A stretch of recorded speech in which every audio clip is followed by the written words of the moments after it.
Hello दोस्तों, आपका स्वागत है हमारे चैनल CPJS करियर पॉइंट पे।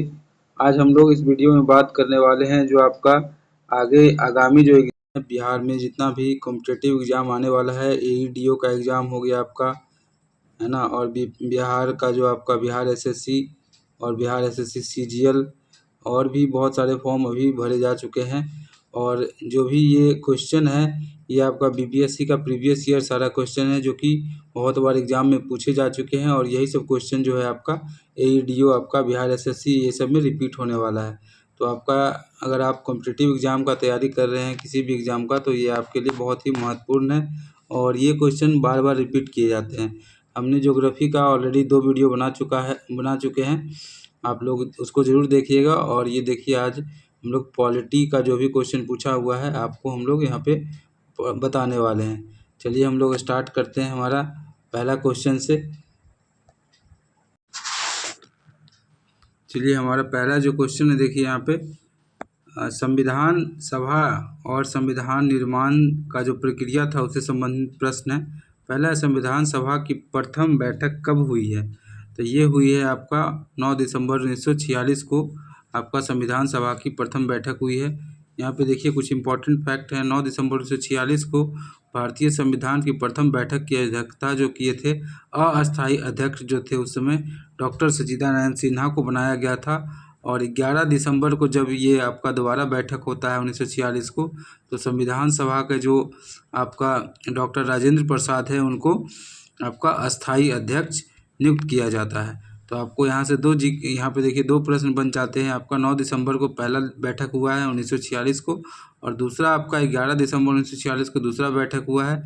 और एक क्वेश्चन ये है आपका बार बार पूछता है कि अस्थायी सदस्य जो बने थे कौन बने थे? सबसे पहले तो सच्चिदानंद सिन्हा, और जो पहले अस्थायी सदस्य जो थे हमारे डॉक्टर राजेंद्र प्रसाद थे।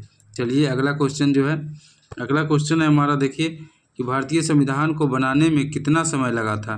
तो ये आपको लगा था 2 वर्ष 11 महीने और आपका 18 दिन लगा था।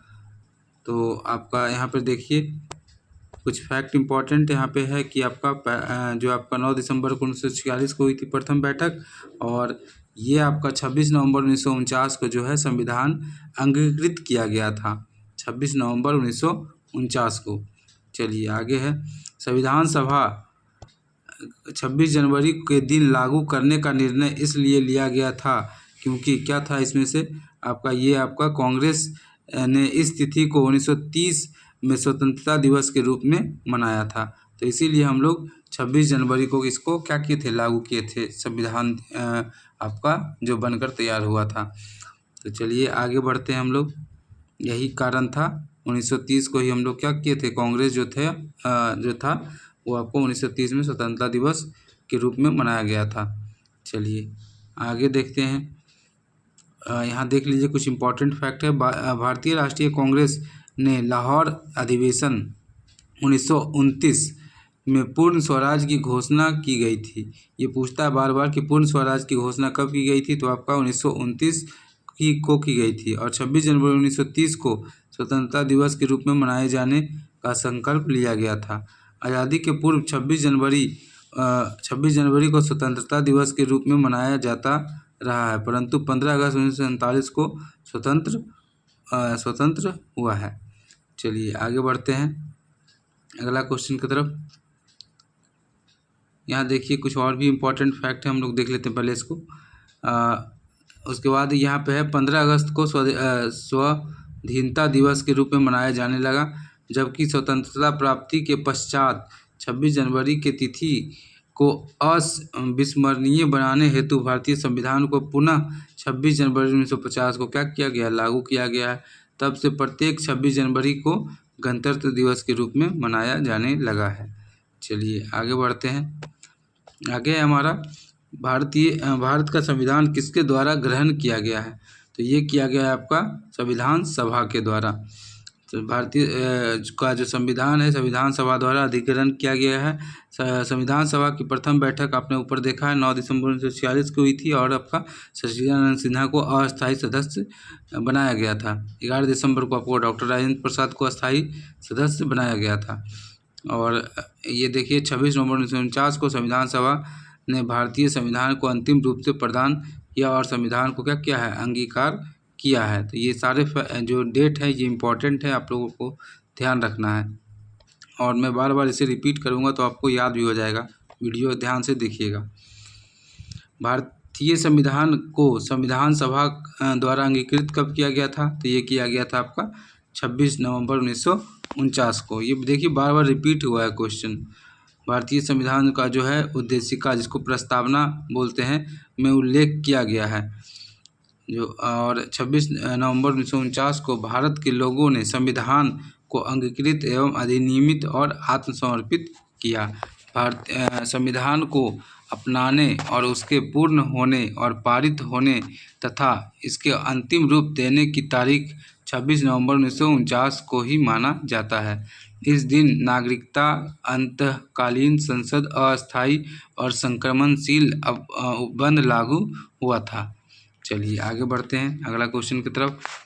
और आपका ये ग्रहण हुआ था आपका 26 जनवरी 1950 को। भारतीय संविधान दिवस मनाया जाता है, ये कब मनाया जाता है? तो ये मनाया जाता है आपको 26 नवंबर को। चलिए आगे बढ़ते हैं। यहाँ देखिए कुछ फैक्ट है इम्पोर्टेंट। भारतीय संविधान दिवस 26 नवंबर को मनाया जाता है। भारतीय संविधान 26 नवंबर 1949 को बनकर क्या हुआ था, तैयार हुआ था और संविधान सभा द्वारा अंगीकृत किया गया था।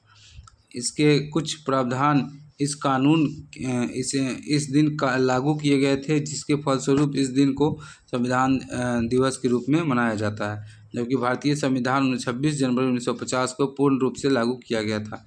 26 जनवरी को गणतंत्र दिवस के रूप में मनाया जाता है। चलिए आगे बढ़ते हैं। अगला क्वेश्चन देखिए हमारा क्या है। आगे हमारा टॉपिक चेंज हो गया। देखिए संविधान सभा की प्रमुख समितियां से संबंधित जो भी प्रश्न पूछे गए हैं वो है 29 अगस्त 1947 को भारतीय जो आपका संविधान है, भारत का संविधान की लेखन समिति गठित की गई थी, जिसके अध्यक्ष डॉक्टर BR अम्बेडकर और अन्य 6 सदस्य थे। इनमें से कौन जो इस समिति के सदस्य नहीं थे?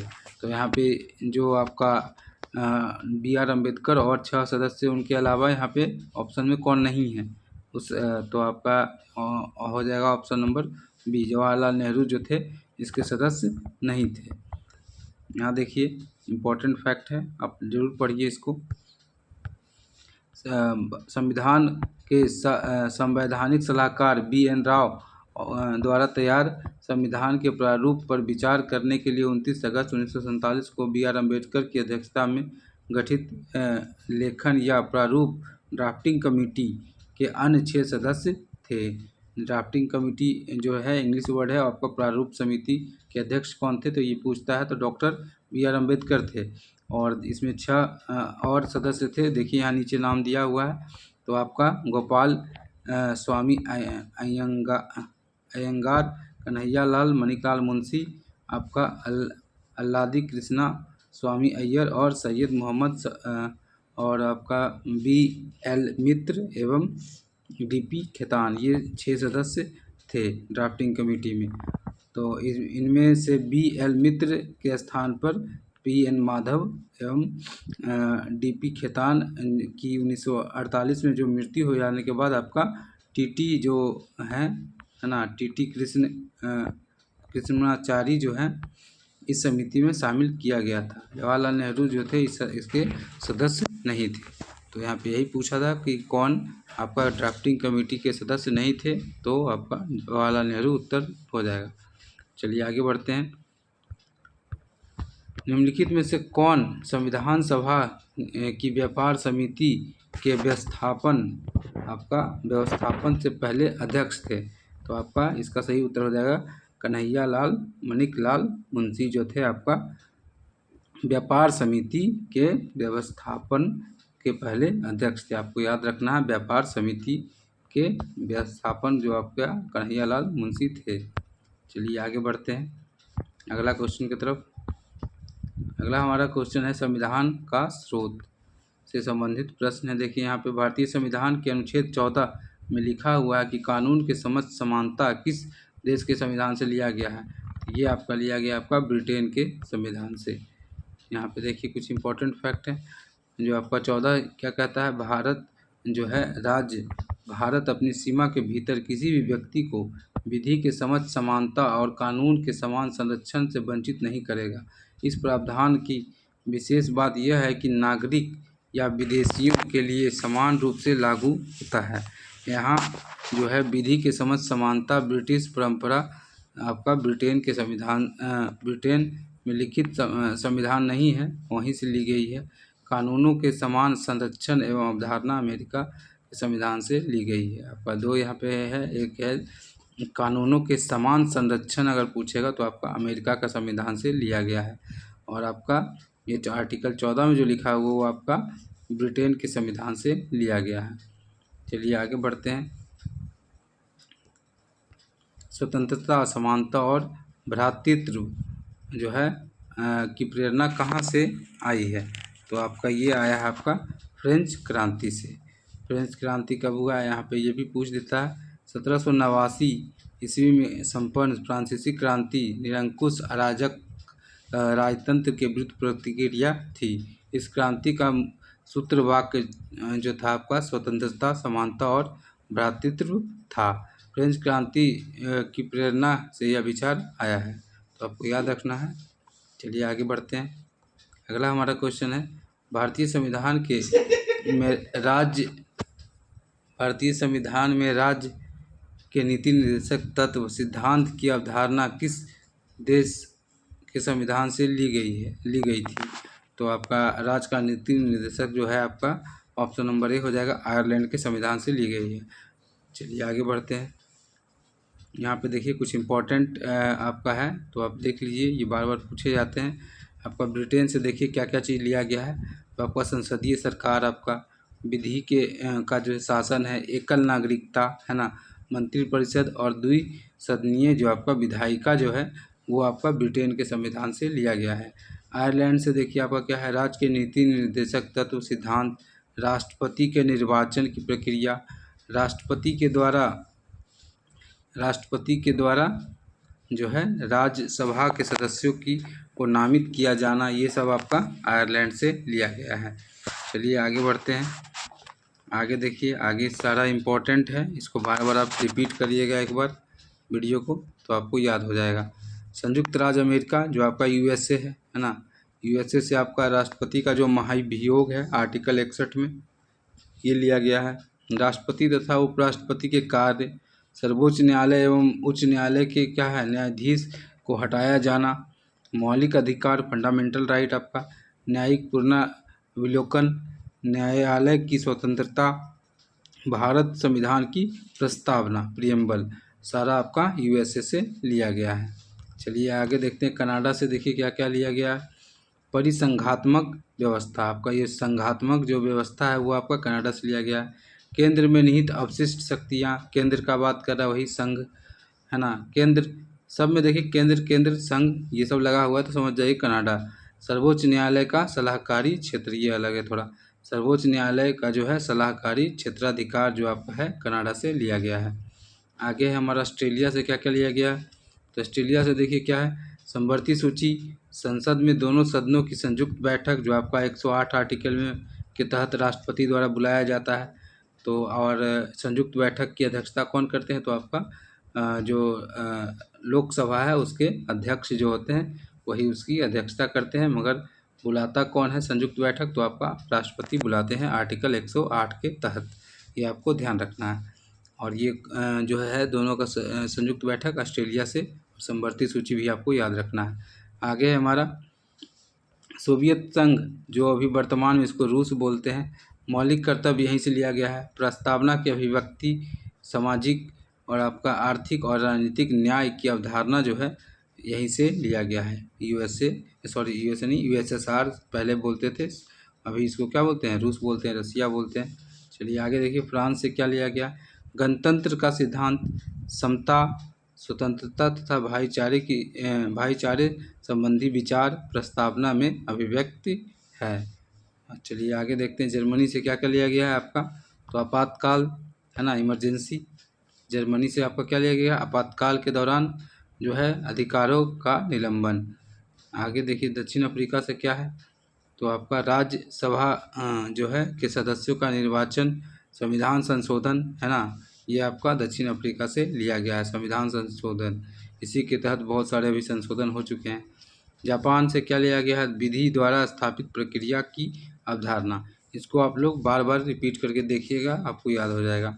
चलिए आगे बढ़ते हैं। भारतीय संविधान में मौलिक अधिकारों के विचार का संदर्भ किस देश से लिया गया है? तो देखिए मौलिक अधिकार आपका कहाँ से लिया गया है, तो आपका अमेरिका से लिया गया है। ऑप्शन नंबर सी हो जाएगा। चलिए आगे बढ़ते हैं। भारत के संविधान भाग 4 के नीति निर्देशक जो तत्व हैं है ना, सिद्धांत। संविधान की बात विश्व के किस संविधान से प्रस्तावित है? तो आपका अभी हमने देखा ऊपर, आपका कहाँ से है, तो आपका आयरलैंड से है। चलिए आगे बढ़ते हैं। अगला देखिए, यहाँ मैचिंग वाला दिया है। अगर आपको सारा याद है तो आप आराम से बना सकते हैं। देखिए पहला क्या है मैच करना कि कौन सा संविधान किस देश से जो है लिया गया है। तो आपका भारत नीति निर्देशक तत्व अभी हमने देखा आयरलैंड से लिया गया है। मौलिक अधिकार जो है हमारा, जो आपका कहाँ से लिया गया है, तो संयुक्त राज्य अमेरिका से है। संघ मैंने बताया था कनाडा से है। उसके बाद राज्य के संघ एवं जिसमें केंद्र की शक्ति, एक सेकंड, संवर्ती सूची और संघ के बीच संबंध जो है ये आपका ऑस्ट्रेलिया से है। और कनाडा से आपका ये है भारत राज्य का संघ और जिसमें केंद्र को अधिक शक्ति प्रदान की गई, ये आपका कनाडा से है। तो हमारा देख लीजिए फिर से, हमारा जो राज्य नीति निर्देशक था तो आयरलैंड, मौलिक अधिकार आपका अमेरिका, और संघ और उसके बीच जो संवर्ती सूची है ये आपका ऑस्ट्रेलिया। उसके बाद कनाडा से आपका ये हो जाएगा। तो हमारा देखिए इसका सही उत्तर क्या हो जाएगा, इसका सही उत्तर डी हो जाएगा, ऑप्शन नंबर डी। चलिए आगे बढ़ते हैं। अगला हमारा जो क्वेश्चन है, भारत में सुदृढ़ जो केंद्र के साथ संघीय ढांचा सिस्टम का विचार जो है कहाँ से लिया गया है? तो संघ मैंने बताया था, संघ का ढांचा आपका कनाडा से। चलिए आगे बढ़ते हैं।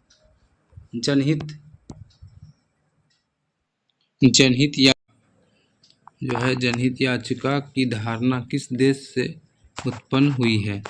जनहित की याचना जो है हमारा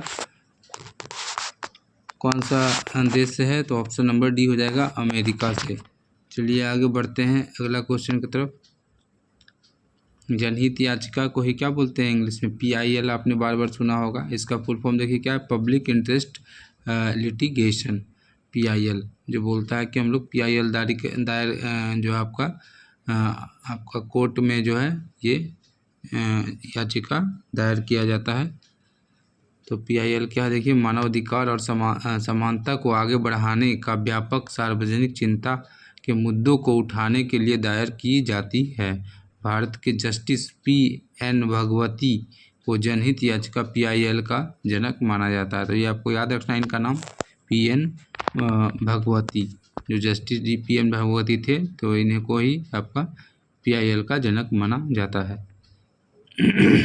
आगे है, संविधान के प्रमुख भाग तथा अनुच्छेद। आपका इससे संबंधित प्रश्न है। पहला, भारत संविधान में शामिल है, तो आप भारत का संविधान में क्या कितना है? 395 अनुच्छेद, 22 भाग और आपका 12 अनुसूची है। चलिए यहाँ देखिए इम्पोर्टेंट फैक्ट है, हम लोग देखते चलेंगे।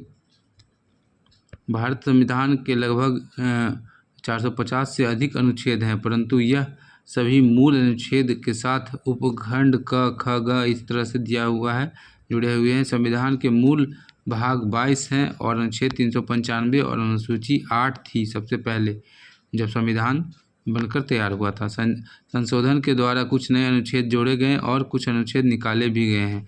नई अनुसूचियों में जोड़ी गई है और उनकी संख्या 8 से बढ़कर कितना हो गया? 12 हो गया। अनुसूची जो है आपका पहले 8 था, उससे बढ़कर कितना हो गया? तो 12 हो गया है। और 450 अनुच्छेद अभी से कैसे ज़्यादा है? जैसे 243 जैसे पंचायती राज है, उसमें क ख गर करके 243 का क, और जैसे 19 का 1, 19 का 2 इस तरह से है, तो वो सारा अगर ऐड करेंगे तो आपको 450 से अधिक अनुच्छेद हो जाएगा। ऐसे मूल रूप से देखा जाएगा तो 395 अनुच्छेद अभी भी हैं। चलिए आगे बढ़ते हैं।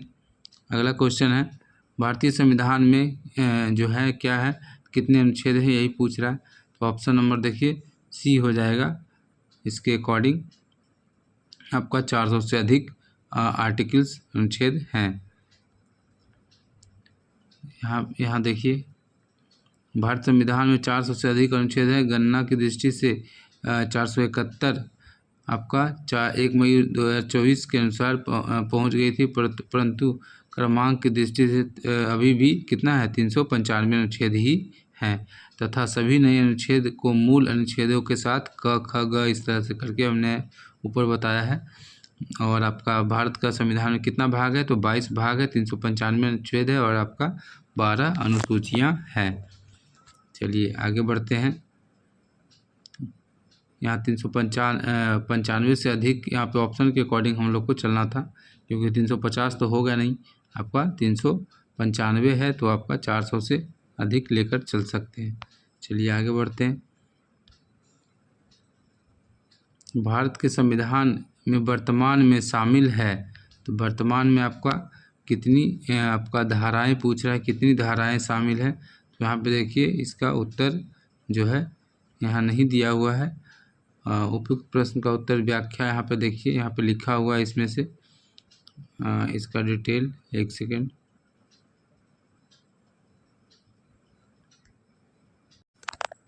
यहाँ पे धाराएं बोलने का तात्पर्य है आपका अनुच्छेद पूछना ही है। तो यहाँ पे देखिए ऑप्शन के अकॉर्डिंग कोई भी आपका ये आपका हो सकता है और बाकी सब बहुत ज़्यादा कम है, तो आपका इसको लेकर चल सकते हैं। चलिए आगे बढ़ते हैं। अगला हमारा जो क्वेश्चन है देखिए, भारत का जो संविधान है किस प्रावधान द्वारा अस्पृश्यता और उन्मूलन की, जो आपका आर्टिकल 17 में लिखा हुआ है, छुआछूत जो है अस्पृश्यता और इसका उन्मूलन है आपका आर्टिकल 17 में। ये बार बार रिपीट होता है और ये सभी लोग को याद भी होगा जो तैयारी कर रहे होंगे। चलिए आगे बढ़ते हैं। भारतीय ये संविधान का कौन सा अनुच्छेद संवैधानिक प्रावधानों की संघीय संसद और जो है राज्य विधान पालिकाओं द्वारा बनाए गए नियम कानूनों की पर प्राथमिकता प्रदान करता है। तो ये आपका हो जाएगा option number A 13। Option number अनुच्छेद जो 13 है ये आपका ये इससे संबंधित है। चलिए आगे बढ़ते हैं।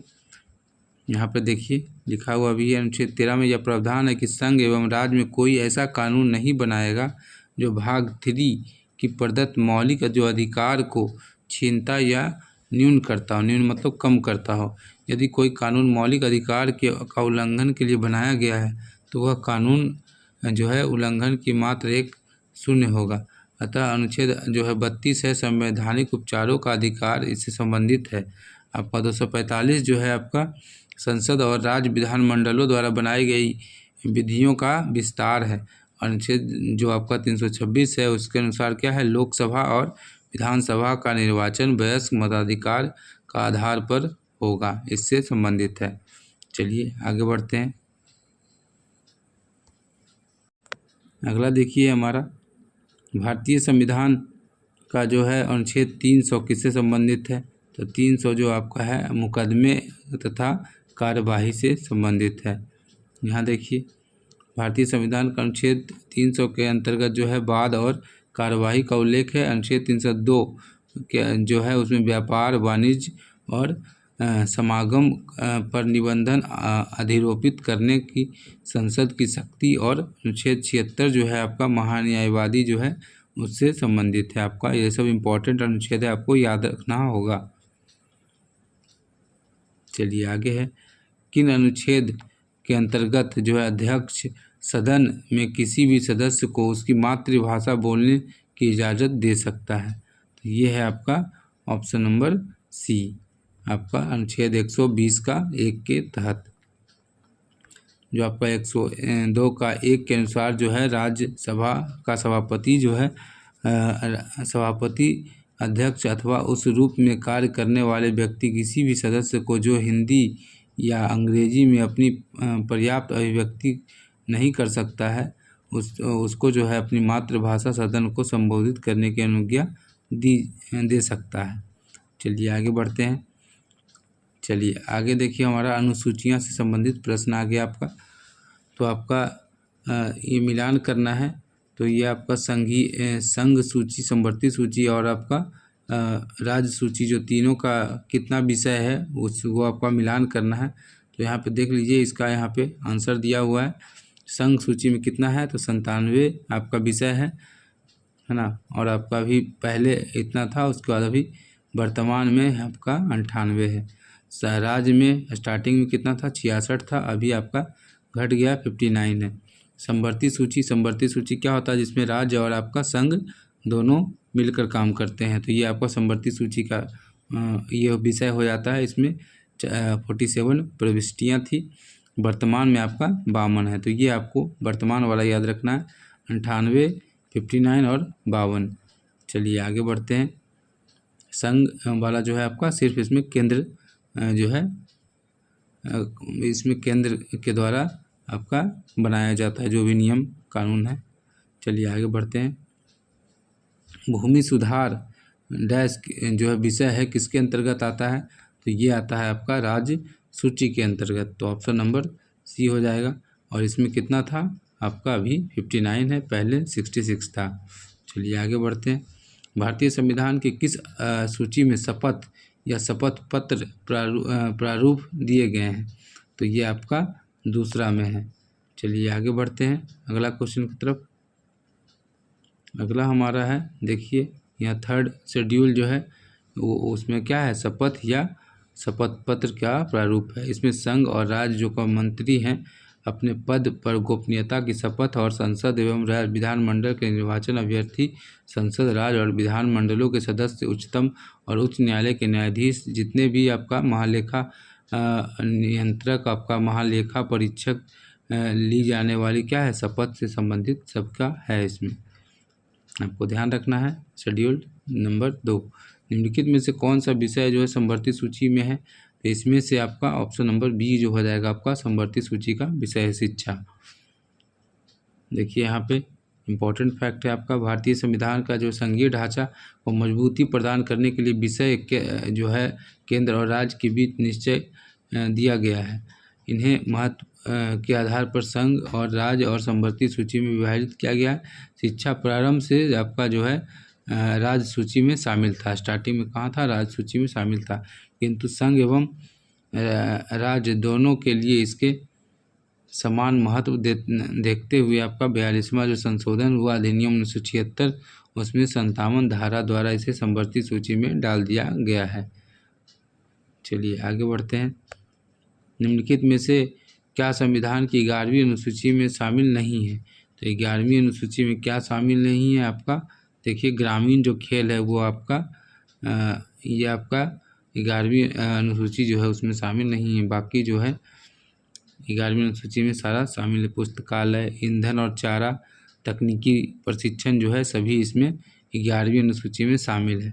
और आपका जो खेल आपका ग्रामीण खेल है ये आपका शामिल नहीं है, तो ये हमारा उत्तर हो जाएगा। चलिए आगे बढ़ते हैं। संविधान सभा का जो 11वां अनुसूची इम्पोर्टेंट हो जाता है, देखिए किससे संबंधित है, तो आपका पंचायत का उल्लेख है इसमें। और 12वां जो है आपका नगर निकाय से संबंधित है, जिसमें आपका 29 विषय शामिल है। जो आपका पंचायती राज है इसमें कितना विषय है, तो 29 है। पुस्तकालय, ईंधन, चारा, तकनीकी प्रशिक्षण, व्यावसायिक प्रशिक्षण, पेयजल, ग्रामीण आवास, लघु वन उपज, आपका मत्स्य, बहुत सारा है, टोटल 29 है। ये सब इम्पोर्टेंट था आपका इसमें शामिल है। लेकिन जो है आपका ग्रामीण खेल का जो है उल्लेख है आपका 11वीं अनुसूची में नहीं है। चलिए आगे बढ़ते हैं। जानवरों के प्रति क्रूरता की रोकथाम को भारतीय संविधान की किस सूची में रखा गया है, ये रखा गया है आपका समवर्ती सूची में रखा गया है। जानवरों के प्रति क्रूरता को आपको समवर्ती सूची में रखा गया है, जिसमें आपका क्या है, देखिए यहाँ पे प्रिवेंशन जो है क्रूरल्टी एनिमल्स जो है आपका 7वीं अनुसूची की समवर्ती सूची में जो कितना है 17 प्रविष्टियाँ हैं, है ना। और आपका कौन सा शेड्यूल है आपका 7वां, आपको याद रखना है 7वीं अनुसूची। चलिए आगे बढ़ते हैं।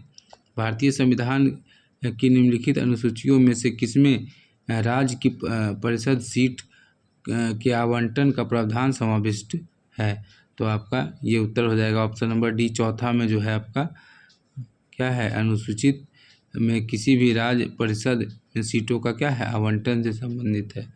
चलिए आगे बढ़ते हैं। पाँचवीं अनुसूची किस विशिष्ट समूह के लोगों के शासन और हितों की सुरक्षा से संबंधित है? तो ये है आपका अनुसूचित जनजाति का जो है उससे संबंधित है। चलिए आगे बढ़ते हैं। भारतीय संविधान की निम्न में से किस अनुसूची में दल बदल, जो आपका ये बार बार पूछता है, दल बदल का प्रावधान किससे है? तो आपका 10वीं अनुसूची से संबंधित है। देखिए 2024 में पूछा है आपका बीपीएससी 17वीं बीपीएससी में। ये देखिए 52वां जो संविधान संशोधन था 1985 में क्या था? दल बदल के आधार पर निर्भरता संबंधी उपबंध किए गए हैं। इनमें किसी भी दल में एक साथ पूर्ण दल बदल, एक साथ लघु दल बदल एवं दल की प्राधिकृत व्यक्तियों के निर्देश के विरुद्ध मतदान करने की संबंधी प्रावधान है। इसके तहत भारत में प्रथम बार राजनीतिक दलों को संवैधानिक मान्यता प्रदान की गई है। चलिए आगे बढ़ते हैं।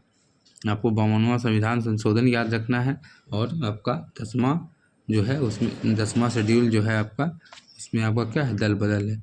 भारतीय संविधान की 10वीं अनुसूची जो है शेड्यूल है आपका, इससे क्या संबंध है? तो अभी देखिए ऊपर था दल बदल विधान से संबंधित है, ऑप्शन नंबर ए हो जाएगा। चलिए आगे बढ़ते हैं। अगला उद्देशिका से संबंधित यहाँ पे देखिए प्रश्न आ गए हैं। भारतीय संविधान की प्रस्तावना के सिलसिले में निम्नलिखित में से कौन सा सही क्रम है? तो भारतीय संविधान की जो प्रस्तावना है ना, उसमें जो जिस तरह से सिस्टमेटिक ढंग से दिया हुआ है वो आपको पूछा है। तो यहाँ पे देखिए ऑप्शन नंबर डी हो जाएगा। सार्वभौम है ना, सत्ता संपन्न, समाजवादी, फिर धर्मनिरपेक्ष, फिर जनवादी, फिर गणतंत्र। तो ये हमारा सही उत्तर हो जाएगा। चलिए आगे बढ़ते हैं। यहाँ देखिए कुछ इम्पोर्टेंट पॉइंट्स हैं। भारतीय संविधान की प्रस्तावना में वर्णित किया गया कि ये भारतीय राज्य व्यवस्था के स्वरूप का वर्णन करते हैं। इनमें समाजवादी, धर्मनिरपेक्ष जो शब्द है मूल संविधान में नहीं था। और कौन सा शब्द नहीं था? समाजवादी और धर्मनिरपेक्ष। इन्हें 42वां संविधान संशोधन में जोड़ा गया है। जोड़े जाने के पश्चात संविधान शब्दों का निर्धारण क्रम जो है सार्वभौम, सत्ता संपन्न, समाजवादी, पंथ निरपेक्ष, जनवादी और गणतंत्र, इस तरह से आपको निर्धारित क्रम है। आपको याद रखना सार्वभौम, समाजवादी, पंथ निरपेक्ष, जनवादी, फिर गणतंत्र। सबसे लास्ट में गणतंत्र है। पंथ निरपेक्ष को ही क्या है? धर्मनिरपेक्ष भी बोलते हैं। ध्यान रखने योग्य तथ्य ये है कि संविधान में उल्लेखित शब्द संपूर्ण प्रभुत्व संपन्न, समाजवादी, पंथ निरपेक्ष, लोकतांत्रिक, गणराज्य, इस तरह से शब्द उल्लेखित है। चलिए आगे बढ़ते हैं। भारतीय संविधान की प्रस्तावना में भारत को किस रूप में घोषित किया गया है? भारतीय संविधान की प्रस्तावना में जो है आपको किस रूप में भारत को घोषित किया गया है? तो ये आपका ऑप्शन नंबर सी हो जाएगा। सार्वभौम है ना, समाजवादी, धर्मनिरपेक्ष, प्रजातांत्रिक और गणतंत्र। ये आपको याद रखना। देखिए फिर से ये कितना पहले पूछा फिर अभी पूछा था। ये देखिए ये कब पूछा? देखिए 1995, ये पहले का ही है। चलिए आगे बढ़ते हैं। भारत में लौकिक सार्वभौमिक है क्योंकि संविधान की प्रस्तावना आरंभ होती है। तो ये आपका आरंभ होती है हम भारत के लोग से, इसीलिए इसको क्या बोलते हैं? सार्वभौमिक, लौकिक और सार्वभौमिक। चलिए आगे बढ़ते हैं। अगला हमारा है क्वेश्चन, निम्नलिखित शब्दों पर विचार करना है। समाजवादी, पंथ निरपेक्ष और सार्वभौमिक किस तरह से आपका सही क्रम जो है आपको बताना है। देखिए 2008 में फिर पूछा है आपका सही क्रम क्या था? तो ये आपका ऑप्शन नंबर ए हो जाएगा। पहले क्या होगा? सार्वभौमिक, उसके बाद आपका समाजवादी, उसके बाद आपका हो जाएगा, एक सेकेंड, उसके बाद हो जाएगा आपका धर्मनिरपेक्ष, उसके बाद आपका प्रजातांत्रिक हो जाएगा। तो यहाँ पे ऑप्शन नंबर ए हमारा बिल्कुल सही उत्तर हो जाएगा। पहला नंबर पे ये, दूसरा नंबर पे समाजवादी, तीसरा नंबर पे आपका क्या है? धर्मनिरपेक्ष, और चौथा नंबर पे प्रजातांत्रिक है। चलिए आगे बढ़ते हैं। भारतीय संविधान की प्रस्तावना में निम्नलिखित में से किस जो है किस के एक के पहले मुख्य रूप से सम्मिलित नहीं किया गया था पहले? तो आपका ऑप्शन नंबर डी हो जाएगा, धर्मनिरपेक्ष और जो है प्रजातंत्र, सॉरी यहाँ डी हो जाएगा, समाजवादी और जो आपका धर्मनिरपेक्ष, ये दोनों शब्द 42वां संविधान संशोधन के बाद जोड़ा गया है। चलिए आगे बढ़ते हैं। यहाँ देखिए वही सब चीज़ लिखा हुआ है। आगे है भारतीय संविधान की प्रस्तावना समाजवादी शब्द किस संशोधन के तहत जोड़ा गया है? तो अभी हमने देखा 42वां संविधान संशोधन, ऑप्शन नंबर ए। चलिए आगे बढ़ते हैं अगला क्वेश्चन की तरफ। भारत के संविधान की प्रस्तावना, जिसको प्रियम्बल इंग्लिश में बोलते हैं, में किस संशोधन द्वारा आपका संविधान समाजवादी और धर्मनिरपेक्ष आपका जोड़ा गया है? तो अभी देखिए 42वां संविधान संशोधन कितना बार रिपीट हुआ है ये क्वेश्चन। 42वें संविधान संशोधन में दो शब्द कौन जोड़ा गया था? तो ये जोड़ा गया था आपका धर्मनिरपेक्ष और समाजवादी। अगला है हमारा, निम्नलिखित में से कौन सा भारतवर्ष को एक धर्मनिरपेक्ष राज्य के रूप में वर्णित करता है? तो ये आपका इसका सही उत्तर हो जाएगा हमारा ऑप्शन नंबर डी। संविधान की प्रस्तावना जो है भारत को एक धर्मनिरपेक्ष के रूप में वर्णित करता है। आगे है, यहाँ देखिए कुछ इम्पोर्टेंट फैक्ट है। भारतीय संविधान की प्रस्तावना के अनुसार भारत का संप्रभु समाजवादी धर्मनिरपेक्ष लोकतांत्रिक गणराज्य है। भारत की प्रस्तावना पंडित जवाहरलाल नेहरू की प्रारूप एवं संविधान सभा द्वारा स्वीकृत उद्देश्य प्रस्तावना पर आधारित है। आगे है देखिए, निम्नलिखित में से किसे भारतीय संविधान की आत्मा कहा था?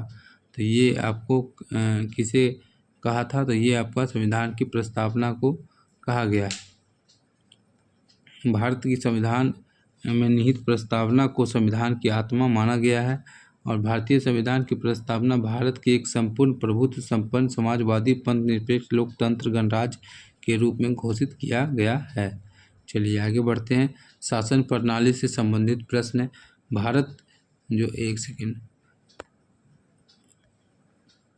भारत संविधान की प्रकृति क्या है? तो ये है आपका ऑप्शन नंबर डी। भारत का जो है संविधान की प्रकृति है, प्रकृति का संघीय किंतु भावात्मक एवं एकात्मक टाइप का हमारा संविधान है। संघीय किंतु क्या है, भावात्मक में एकात्मक है। चलिए आगे बढ़ते हैं। यहाँ देखिए इसके बारे में समझाया गया है। संविधानदाताओं जो है संविधान की मुख्य दो वर्गों में विभाजित किया गया था, संघात्मक और एकात्मक। एकात्मक संविधान की वह संविधान है जिसके अंतर्गत सारी शक्तियाँ एक ही सरकार में निहित होती है। एकात्मक का मतलब जो प्रायः केंद्रीय सरकार होती है, इसमें प्रांतों को केंद्रीय सरकार के अधीन रहना पड़ता है। इसके विपरीत संघात्मक संविधान वह संविधान है जिसमें शक्तियाँ का केंद्र एवं राज्यों में विभाजन रहता है तथा दोनों सरकार अपने अपने क्षेत्रों में स्वतंत्र रूप से कार्य करता है। भारतीय संविधान की प्रकृति के बारे में विविधताओं में काफ़ी मतभेद रहा है और आपका भारतीय निर्माताओं के अनुसार जो है भारतीय संविधान एक संघात्मक संविधान है। जो आपका प्रोफेसर जो है जेनिस को भारतीय संविधान का संघात्मक मानने की में आपत्ति है वे, और प्रो व्हीलर ने इसे अर्ध संघीय संविधान अथवा एकात्मक संविधान जिसे संघात्मक तत्व के रूप में है। जेनिस जो है जेनिक्स के अनुसार भारतीय संविधान का केंद्रीकरण की शक्ति प्रवृत्ति अतः उपयुक्त विश्लेषण में हम कह सकते हैं कि भारतीय संविधान जो है कैसा है, प्रकृति संघीय किंतु भावात्मक एकात्मक भी है। चलिए आगे बढ़ते हैं। भारतीय संविधान की जो है आपका राजनीतिक व्यवस्था में इनमें से कौन सर्वोच्च है? तो आपका ऑप्शन नंबर बी हो जाएगा। संविधान सबसे सर्वोच्च है ऑप्शन के अकॉर्डिंग, है ना। चलिए आगे बढ़ते हैं। भारत की संसदीय व्यवस्था के विषय निम्नलिखित में से कौन सा व्यक्त सही है? तो आपका इसमें ऑप्शन नंबर हो जाएगा ई। उपयुक्त में से क्या है, एक से अधिक हो जाएगा इसका सही उत्तर। यहाँ देखिए इसका फैक्ट, शासन प्रणाली की समानता दो पद्धति है, संसदीय और अध्यक्षता। भारत के ग्रेट ब्रिटेन के अनुसार जो है करते हुए संसदीय शासन व्यवस्था को अपनाया गया। संसदीय शासन व्यवस्था में आपका विधायिका को सदस्य ही कार्यपालिका का गठन करते हैं तथा कार्यपालिका व्यवस्थापिका के प्रति उत्तरदायी होती है। संसदात्मक शासन व्यवस्था में कार्यपालिका विधायिका द्वारा नियंत्रित होती है तथा न्यायपालिका कार्यपालिका विधायिका कार्यों की न्यायिक समीक्षा कर सकती है। राष्ट्रपति न्यायपालिका के प्रति जवाबदेह नहीं होता है, अतः विकल्प ई क्या है, हमारा सही उत्तर हो जाएगा। चलिए आगे बढ़ते हैं। भारत की प्रजातंत्र इस तथ्य पर आधारित है कि आपका ऑप्शन नंबर सी हो जाएगा, जनता को सरकारों को चुनने बदलने का अधिकार प्राप्त है। प्रजातंत्र का अर्थ यही है कि जनता के द्वारा क्या है, सरकार को चुनने और बदलने का अधिकार है, प्रजातांत्रिक लिखा रहता है। चलिए ऑप्शन नंबर सी हो गया। प्रजातंत्र का अर्थ यहाँ फिर लिखा हुआ देखिए, जनता द्वारा, जनता के लिए, जनता का सरकार, अर्थात लोगों के द्वारा चुने गए और बदलने का अधिकार जो है आपका प्रजातंत्र का आशय है। विधि का नियम, कानून की अधिराज्य का मतलब क्या है, तो ये है आपका सभी के लिए एक कानून और सभी के लिए क्या है, एक न्याय तंत्र होना चाहिए। चलिए आगे बढ़ते हैं। ये आपका आर्टिकल 14 के तहत यही लिखा हुआ है। भारतीय प्रशासन में विभाजन प्रणाली किससे संबंधित है, तो ये है आपका नीति कार्यान्वित से संबंधित है। चलिए आगे बढ़ते हैं। निम्नलिखित विशेषताओं में से केंद्रीय शासन व्यवस्था आपका जो है यूनिटरी फॉर्म ऑफ गवर्नमेंट के लिए कौन सी सही है, तो ये आपका सही उत्तर हो जाएगा, बड़े देशों के लिए आदर्श। चलिए आगे बढ़ते हैं। निम्नलिखित में से कौन सा कथन सत्य है, तो यहाँ पर देखिए कौन सा कथन सत्य है, तो ऑप्शन नंबर ए हमारा सही है, संयुक्त राज्य अमेरिका की सरकार की संघीय प्रणाली। चलिए आगे बढ़ते हैं। अगला हमारा आ गया राज्य एवं संघ जो क्षेत्र है उससे संबंधित प्रश्न है।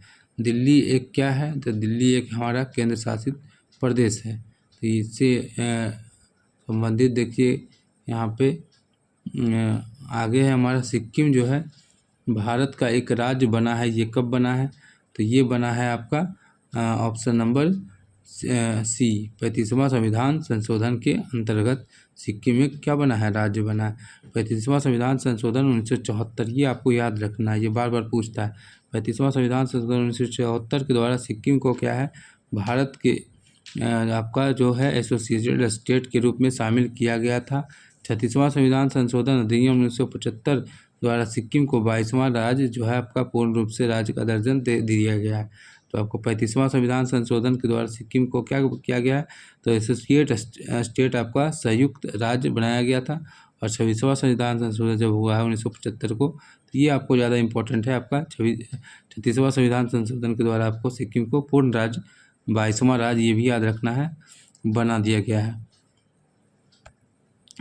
सिक्किम भारतीय संघ का पूर्ण राज्य कब बना है, जब पूछेगा पूर्ण राज्य तो आपका ऑप्शन नंबर सी 1975 हो जाएगा।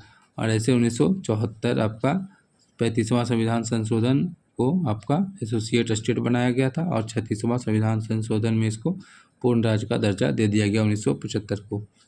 आगे बढ़ते हैं। ये देखिए कितना बार रिपीट हुआ आपका, 2-3 बार रिपीट हो चुका है। आगे है बिहार से काटकर एक पृथक वनांचल राज्य बनना संभव है, तो ये आपका हो जाएगा, इनमें से कोई नहीं हो जाएगा। चलिए आगे बढ़ते हैं। आज़ादी के बाद भाषा के आधार पर भारत के राज्यों का पुनर्गठन किस वर्ष में हुआ है, तो ये हुआ आपका 1956 में। यहाँ देखिए इसका इम्पोर्टेंट पॉइंट है, 1956 में भाषाई के आधार पर राज्यों का पुनर्गठन जो है 1956 में किया गया है। भाषा के आधार पर सर्वप्रथम जो है आपका आंध्र प्रदेश को आपका पृथक राज्य के रूप में सृजन मिला था और सृजन जो आपका 1953 में हुआ था। चलिए आगे बढ़ते हैं। निम्नलिखित में से 1953 में जो है आपका राज्य पुनर्गठन आयोग SRC के सदस्य थे, तो ये कौन थे इसमें से सदस्य, तो ये थे आपका उपयुक्त में से एक से अधिक। यहाँ पे देखिए, यहाँ पर 3 नाम दिया हुआ है, कौन कौन थे यहाँ देखिए लिखा हुआ है। इस आयोग में 3 सदस्य न्यायमूर्ति फजल अली, आपका हृदयनाथ कुजरू और आपका MK पनिकर थे, ये तीनों थे। और इनमें से क्रम के अनुसार भाषाई समूह में भाषाई राज्यों के निर्माण की सिफारिश की थी, अतः आपका ये हमारा सही उत्तर हो गया। फजल अली भी थे और आपका पनिकर भी थे। चलिए आगे बढ़ते हैं। नागरिकता से संबंधित प्रश्न। भारतीय नागरिकता नहीं प्राप्त की जा सकती है, तो ये कैसे नहीं प्राप्त की जा सकती, तो आपका ऑप्शन नंबर डी यहाँ पे हो जाएगा। भारतीय बैंक में धन जमा करके आपको नागरिकता नहीं मिल सकती है। बाकी यहाँ पे जन्म के आधार पे मिल सकती है, देशीकरण के आपका मिल सकती है, और किसी भी आपका भू भाग में सम्मिलित के द्वारा भी इसको आपको नागरिकता प्रदान किया जा सकता है। आगे बढ़ते हैं। आपका नागरिकता संशोधन कानून कब पारित हुआ है, तो ये पारित हुआ है आपका 11 दिसंबर 2019 को। आगे बढ़ते हैं अगला क्वेश्चन की तरफ। नागरिकता संशोधन अधिनियम 2019 का उद्देश्य क्या था, तो ये इसका उद्देश्य देखिए क्या था, तो ऑप्शन नंबर डी हो जाएगा। अफगानिस्तान, बांग्लादेश और पाकिस्तान में उत्पीड़ित अल्पसंख्यक समूहों को नागरिकता प्रदान करना था आपका अधिनियम 2019। आगे बढ़ते हैं। मूल अधिकार से संबंधित प्रश्न है। भारतीय संविधान में किस अनुच्छेद के अंतर्गत नागरिकों को मौलिक अधिकार प्रदान किए गए थे, तो मौलिक अधिकार आपका 12 से 35 के बीच आपको प्रदान किया गया है, और ये आपका भाग 3 में है, ये भी आपको ध्यान रखना है। संवैधानिक उपचार का अधिकार किसके अंतर्गत आता है, तो ये आता है आपका इसमें से आपका सभी हो जाएगा, तो उपयुक्त में से एक से ज़्यादा आंसर सही है हमारा। आपका देखिए यहाँ लिखा है मूल अधिकार जो है भाग 3 के तहत 32 और अनुच्छेद 35 तक है। संवैधानिक उपचारों का अधिकार स्वयं में कोई अधिकार न होकर मौलिक अधिकार है। इसके अंतर्गत व्यक्ति मौलिक अधिकार का हनन की अवस्था में न्यायालय का शरण ले सकता है। अतः संवैधानिक उपचारों का जो है अधिकार निम्न के तहत आता है, तो यहाँ पर देखिए सभी आ गया आपका मौलिक अधिकार, कानून अधिकार और आपका संवैधानिक अधिकार, तो इसलिए हमारा उत्तर हमारा हो गया ऑप्शन नंबर ई हो गया, एक से ज़्यादा सही है यहाँ पे। आगे बढ़ते हैं। किसी व्यक्ति को अवैध हिरासत के खिलाफ निम्नलिखित में से कौन सा रिट लागू होता है, तो ये आपका हो जाएगा ऑप्शन नंबर ए, आपका हैबियस कॉर्पस बंदी प्रत्यक्षीकरण सही उत्तर हो जाएगा।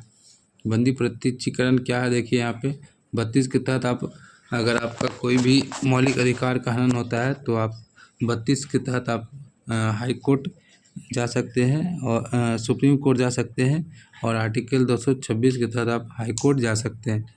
इसके तहत रिट जारी करवा सकते हैं। देखिए आपका जो बंदी प्रत्यक्षीकरण है उसमें ये है कि उस व्यक्ति के संबंध में न्यायालय द्वारा आदेश जारी होता है कि जिसे दूसरे व्यक्ति को हिरासत में रखा गया है या किसी व्यक्ति को जबरन हिरासत में रखने के विरुद्ध होता है। इसके द्वारा बंदीकरण अधिकारी को आदेश दिया जाता है कि किसी की बंदी व्यक्ति को निश्चित रूप से निश्चित समय के अंदर न्यायालय के समक्ष प्रस्तुत करना है। आगे बढ़ते हैं।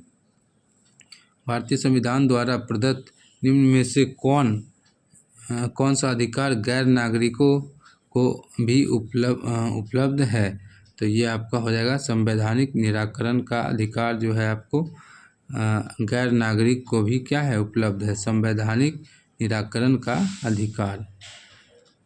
ये देखिए कौन सा आर्टिकल के तहत है आपका भारतीय संविधान को आपका प्रदत्त संवैधानिक निराकरण और संवैधानिक उपचारों का अधिकार अनुच्छेद 32 में गैर नागरिक जो है को प्राप्त मूल अधिकारों के संदर्भ में उन्हें उपलब्ध है।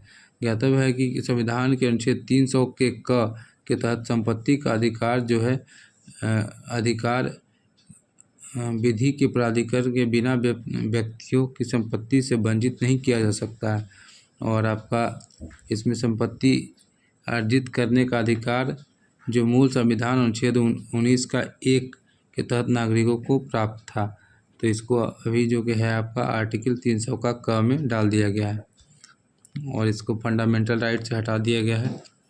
एक ब्रिटिश नागरिक जो भारत में रह रहा है और किस अधिकार की मांग नहीं कर सकता है, तो आपका ऑप्शन नंबर सी हो जाएगा। यहाँ पे ऑप्शन के अकॉर्डिंग आपका व्यापार और व्यवसाय की स्वतंत्रता का जो है मांग नहीं कर सकता है। आगे बढ़ते हैं क्वेश्चन नंबर 6 की तरफ। अगला है उन मौलिक अधिकारों का चयन करना है, उन मौलिक अधिकारों का चयन करें जो भारतीय नागरिकों को प्राप्त है परंतु गैर नागरिकों को प्राप्त नहीं है। तो यहाँ पे देखिए इसका उत्तर हो जाएगा आपका ऑप्शन नंबर ए 1 और 3 जो है इसका सही उत्तर हो जाएगा। भाषण और अभिव्यक्ति का स्वतंत्रता जो है आपका गैर नागरिक को नहीं मिलेगा। और आपका ऑप्शन नंबर ये देखिए, अल्पसंख्यकों का जो अधिकार है ये भी आपको, जो गैर नागरिक हैं, भारत के नागरिक नहीं हैं, उनको नहीं प्रदान किया गया है। बाकी आपका कानून के समक्ष अधिकार, जीवन और स्वतंत्रता का अधिकार ये आपका फॉरेनर को है। आगे बढ़ते हैं। अगला है हमारा, देखिए एक बार इसको आर्टिकल को भी देख लेते हैं, यहाँ पे इम्पोर्टेंट है आपका। भाग 3 में जो है मौलिक अधिकार है। अनुच्छेद 19 का 1 क में जो है भाषण अभिव्यक्ति का स्वतंत्रता है, जो कि आपको गैर नागरिक को नहीं मिलेगा। अनुच्छेद 29 जो है उसमें अल्पसंख्यक वर्गों के हितों का संरक्षण, ये भी आपको नहीं मिलने वाला है उनको।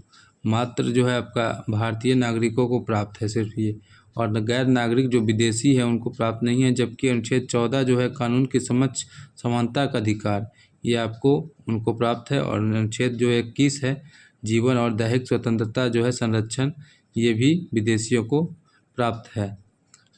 आगे बढ़ते हैं। अगला क्वेश्चन, निम्नलिखित में से कौन सा जो है मूल अधिकार भारतीय संविधान के नागरिकों को नहीं दिया गया? तो आपका ऑप्शन नंबर बी हो जाएगा, संपत्ति का अधिकार। आपका ये देखिए 44वां संविधान संशोधन 1978 आपको याद रखना है, जो है संपत्ति का अधिकार जो है उसको मूल अधिकार से हटा दिया गया है, और इसका जो है 300 का क में इसको डाल दिया गया है। तत्समय जो है, उस समय जो थे मोरारजी देसाई जनता पार्टी के शासक क्या थे? प्रधानमंत्री थे। आपको याद रखना है कि ये पूछेगा कि आपको 44वां संविधान संशोधन के समय कौन प्रधानमंत्री थे आपका? तो मोरारजी देसाई थे, जनता पार्टी से संबंधित थे। अगला है मौलिक अधिकारों की सूची में संपत्ति का अधिकार जो है फिर से रिपीट किया गया है, और किसके समय में थे ये पूछ दिया है। फिर देखिए मोरारजी देसाई के समय में। आगे है, उच्चतम न्यायालय की व्यवस्था के अनुसार निजी भवनों के ऊपर राष्ट्रीय झंडे को फहराना डैश के तहत हर नागरिक का क्या है? मौलिक अधिकार है। तो ये है आपका संविधान का अनुच्छेद 1 का 1 के तहत आपको मिलता है। आगे बढ़ते हैं। निम्नलिखित में से कौन सा जो एक मानव अधिकार भारतीय संविधान के अंतर्गत मौलिक अधिकार भी है? तो यहाँ पे देखिए कौन सा एक मौलिक अधिकार है। तो यहाँ 1900 का 1 का क जो है उसके अनुसार जो है भारत के नागरिक स्वतंत्र और व्यक्ति स्वतंत्रता का अधिकार प्राप्त है। सूचना का अधिकार अभिव्यक्ति के अधिकार में निहित है, अतः मूल अधिकार के साथ इसका सूचना का अधिकार मानवाधिकार भी है। शिक्षा का अधिकार जो है 86वां संविधान संशोधन 2002 के द्वारा मूल अधिकार बनाया गया है। तो यहाँ पे देखिए कौन कौन सा है कि जो सूचना का अधिकार तो है ही, आपका शिक्षा का अधिकार भी है, इसलिए यहाँ पे एक से ज़्यादा उत्तर सही है, इसलिए यहाँ पे उत्तर दिया हुआ नहीं है। चलिए आगे बढ़ते हैं। भारतीय संविधान का संशोधन करके शिक्षा का अधिकार कब जोड़ा गया है? तो ये जोड़ा गया है आपका ऑप्शन नंबर 1 अप्रैल 2010 को जोड़ा गया है। यहाँ देखिए इससे संबंधित इम्पोर्टेंट पॉइंट है, ये बार बार रिपीट होते हैं। 86वां संविधान संशोधन 2002 के तहत जो है प्राथमिक शिक्षा जो है मूल अधिकार बना दिया गया है। इसके द्वारा भाग 3 में नया अनुच्छेद 21 का क जोड़ा गया है। ये पूछता है 21 का क में क्या है? तो आपका ये 6 से 14 वर्ष के जो आयु के बच्चे हैं उनको मौलिक अधिकार के तहत आपको शिक्षा देना है, जिसके अनुसार आपको बालक को निःशुल्क शिक्षा का अनिवार्य व्यवस्था है। साथ ही अनुच्छेद 45 संशोधित निर्देशक तत्व के अनुसार 6 वर्ष तक की आयु पूर्ण करने तक सभी बच्चों को आरंभिक शिशुत्व देख रेख तथा शिक्षा उपबंध कराने का प्रयत्न करेगा। इसी अनुक्रम में शिक्षा अधिकार अधिनियम 2009 संसद द्वारा पारित किया गया था, जो आपको संविधान संशोधन के साथ 1 अप्रैल 2010 को प्रभावी हो गया था। तो ये पूछता है कि आपका संशोधन अधिनियम कौन था? तो 2009 का था, और आपको लागू कब हुआ है? तो 1 अप्रैल 2010 को लागू हुआ है। आगे देखते हैं। भारतीय संविधान के संशोधन करके शिक्षा का अधिकार कब जोड़ा गया है? तो ये फिर रिपीट किया है। तो ऑप्शन नंबर 1 अप्रैल 2010 को। अगला है मौलिक अधिकार की मूल सूची में निम्नलिखित में से किसे जोड़ा गया है? तो ये आपको ऑप्शन नंबर डी हो गया, निःशुल्क एवं अनिवार्य शिक्षा को जोड़ा गया है। अगला है भारतीय संविधान में निम्नलिखित में से कौन सा अनुच्छेद प्रेस की स्वतंत्रता से संबंधित है? तो आपका आर्टिकल 19 हो जाएगा। 19 से 22 देखिए, आर्टिकल 19 से 22 तक स्वतंत्रता के अधिकारों का उल्लेख किया गया है। 19 का 1 का क में जो है आपका वाक्य अभिव्यक्ति की स्वतंत्रता से संबंधित है, जिसमें प्रेस की स्वतंत्रता भी निहित है। अगला है, निम्नलिखित में से कौन सा संवैधानिक उपचारों में से पोस्टमार्टम भी कहा गया है? तो ये कहा गया है आपको ऑप्शन नंबर सी, उत्प्रेषण को आपको बोला गया है पोस्टमार्टम भी कहा गया है। चलिए आगे बढ़ते हैं। यहाँ देखिए इम्पोर्टेंट पॉइंट, भारतीय B.R. अम्बेडकर ने संवैधानिक उपचारों का अधिकार जो है आर्टिकल 32 को आत्मा और हृदय भी कहा है, और संवैधानिक उपचारों का अधिकार जो है क्विट वारंटो अधिकार परीक्षा संवैधानिक उपचारों को पोस्टमार्टम भी कहा है। यह एक कार्यवाही है जिसके तहत न्यायालय लोक पद पर किसी भी व्यक्ति के दावे की वैधता की जांच करता है। इसके अतिरिक्त उत्प्रेषण को भी पोस्टमार्टम रिट कहा जाता है, क्योंकि इसमें निर्णीत न्यायिक कार्यवाहियों की जांच की जाती है। पोस्टमार्टम भी एक कार्यवाही है जिसमें मृत व्यक्ति को मरने के बाद आपको जांच किया जाता है। चलिए आगे बढ़ते हैं। निम्नलिखित में से किसको संविधान द्वारा मौलिक अधिकारों में लागू करने की शक्ति दी गई है? तो ऑप्शन नंबर डी हो जाएगा, सर्वोच्च न्यायालय और आपका उच्च न्यायालय को ये मौलिक अधिकार को लागू करने की शक्ति दी गई है। अगला है, राज्य के नीति निर्देशक तत्व। चलिए यहीं तक रखते हैं अभी इस वीडियो को, और बाकी का जो है अगले पार्ट में हम लोग डिस्कस करेंगे। आपको अगर ये वीडियो अच्छा लगता है तो लाइक और कमेंट जरूर कीजिए, तब हम लोग अगला वीडियो जल्द लाने का प्रयास करेंगे। धन्यवाद।